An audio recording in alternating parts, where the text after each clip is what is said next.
ক্যামেরার দিকে তাকা, ক্যামেরার দিকে তাকা, ক্যামেরার দিকে তাকা। যা বলেছি ভুল,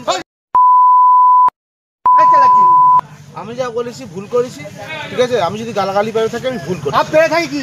পেয়ে থাকি মানে? পেয়ে আছি। তুমি গালাগালিটা পেয়ে দেখান তাহলে? কান ধরে উঠবো 20 বার 10 বার।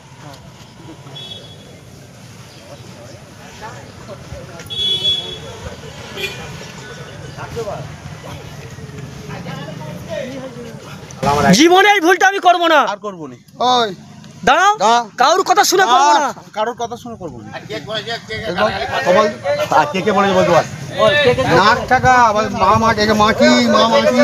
হ্যাঁ, মা মাটি মানুষের লাখ টাকা। হ্যাঁ হ্যাঁ কপাল হ্যাঁ হ্যাঁ, মাটা আমি ঠাকালে কিন্তু না না না না, লাখটা টাকা মা মাটি মানুষের লাখ টাকা, তুই আমার হেড লাখ টাকা, ভুল হয়ে গেছে শালা, লাখ টাকা।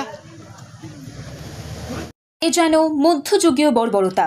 প্রকাশ্য দিবালোকে এক সিভিক ভলেন্টিয়ারকে কোমরে দড়ি বেঁধে কান ধরে উঠবোস করানোর পাশাপাশি চড় মারার অভিযোগ উঠল তৃণমূল কর্মীদের বিরুদ্ধে। ঘটনাটি ঘটেছে গ্রামীণ হাওড়ার পেরো থানার বসন্তপুর এলাকায়। ইতিমধ্যেই সোশ্যাল মিডিয়ায় ভাইরাল ঘটনাটির ভিডিও, যদিও সেই ভিডিওর সত্যতা যাচাই করেনি উলুবেড়িয়া সংবাদ। জানা গেছে ঘটনাটি গত মঙ্গলবারের। অভিযোগ, উদয়নারায়ণপুর বিধানসভার অন্তর্গত বসন্তপুর বাজার এলাকায় দুপুরবেলায় শ্রীধর চক্রবর্তী নামে এক সিভিক ভলেন্টিয়ারকে মারধর করা হয়। প্রকাশ্য দিবালোকে কোমরে ও পায়ে দড়ি বেঁধে তাকে উঠবোস করানোর হয়েছে বলে অভিযোগ। স্থানীয় তৃণমূল কর্মীদের অভিযোগ, ওই সিভিক ভলেন্টিয়ার মুখ্যমন্ত্রীর বিরুদ্ধে কুকথা বলেছিল। যদিও ভাইরাল ভিডিওয় দেখা যায় কেউ বা কারা ওই সিভিক ভলেন্টিয়ারকে জোর করছে যাতে সে স্বীকার করে স্থানীয় বিজেপি মণ্ডল সভাপতি তাকে ওই কথা বলতে উস্কানি দিয়েছিল, যদিও তা স্বীকার করতে চায়নি সিভিক ভলেন্টিয়ার। এই ভিডিও ভাইরাল হতেই শুরু হয় রাজনৈতিক চাপানুতোর। হাওড়া গ্রামীণ জেলা বিজেপির নেতৃত্বের অভিযোগ, ওই সিভিক ভলেন্টিয়ারকে মারধর করে জোর করে বিজেপি নেতার নাম বলে তাকে ফাঁসানোর চক্রান্ত করছে তৃণমূল। যদিও সমস্ত অভিযোগ অস্বীকার করেছেন স্থানীয় বিধায়ক তথা হাওড়া গ্রামীণ জেলা তৃণমূল কংগ্রেসের চেয়ারম্যান সমীর কুমার পাজা। তিনি বলেন, ওই সিভিক ভলেন্টিয়ারের বিরুদ্ধে অভিযোগ আছে, সে মুখ্যমন্ত্রীর বিরুদ্ধে কুকথা বলে, তাই স্থানীয় বাসিন্দারা তাকে চড় মারে। এর সাথে তৃণমূল কংগ্রেসের কর্মীদের কোনো সম্পর্ক নেই। এদিকে ঘটনার ভিডিও সামনে আসতেই তদন্ত শুরু করে হাওড়া গ্রামীণ জেলা পুলিশ।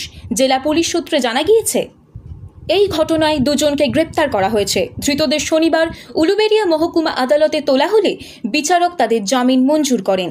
এই ঘটনায় পেরো থানার ওসিকে ক্লোজ করার পাশাপাশি ওই সিভিক ভলেন্টিয়ারকে ডিউটি থেকে অব্যাহতি দিয়ে তার বিরুদ্ধে বিভাগীয় তদন্ত শুরু হয়েছে বলে জানা গেছে। এই ঘটনা নিয়ে মুখ খুলেছেন রাজ্য বিজেপির নেতা রাহুল সিনহা। তিনি বলেন, বিচারের নামে প্রহসন চলছে, আইনের রক্ষকের উপর হামলা চালিয়ে কিভাবে অভিযুক্তরা জামিন পেল তা নিয়ে প্রশ্ন তুলেছেন রাহুল সিনহা।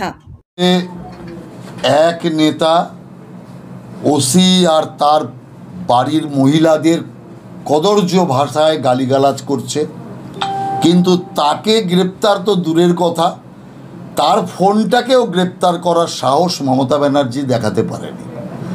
আবার তেমনি উদয়নারায়ণপুরে দেখলাম যে সেখানে ওরই পার্টির লোকেরা সিভিক ভলেন্টিয়ারকে বেঁধে তাকে মারধর করছে, নাক্ষর দেওয়াচ্ছে এবং তাকে দিয়ে মিথ্যা কথা বলানোর চেষ্টা করছে।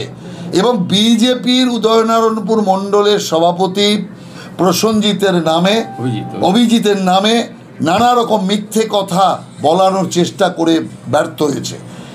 এই ঘটনাতে পুলিশ গ্রেপ্তার করার পরে, জামিন অযোগ্য ধারা দেওয়ার পরে সে কোর্ট থেকে আজকে ছাড়া পেয়ে গেল। অতএব আইনের নামে কি প্রহসন চলছে, কিভাবে আইন রক্ষকের ওপর হামলা করেও তারা জামিন পেয়ে যাচ্ছে।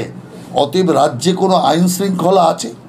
আর উল্টো যে ওসি গ্রেপ্তার করেছে তার বিরুদ্ধে ব্যবস্থা হচ্ছে, অর্থাৎ চোরকে ছেড়ে দিয়ে যিনি সাধু তার ওপরে ব্যবস্থা নেওয়া হচ্ছে। অতএব এর থেকে বোঝা যায় পশ্চিম বাংলার শাসন ব্যবস্থা কোথায় এসে দাঁড়িয়েছে।